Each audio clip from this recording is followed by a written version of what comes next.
If we learn anything from this current situation, it's that our businesses are going to need to be adaptable if they're going to weather the storm. You're going to have to make some significant changes. And here at ServiceMonster, we're making some of those changes as well. Managing your workforce, controlling your schedule, and making your data accessible is more important than ever.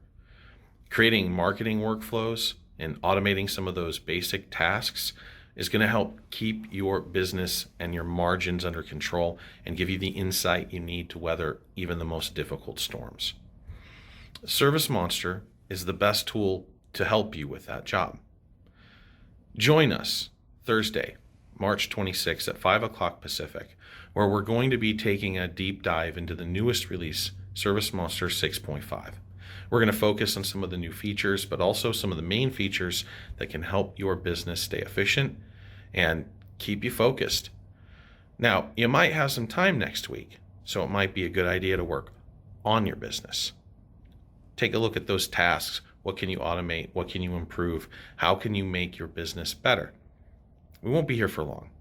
And, within a couple weeks, we'll know for sure how deep this is going to cut.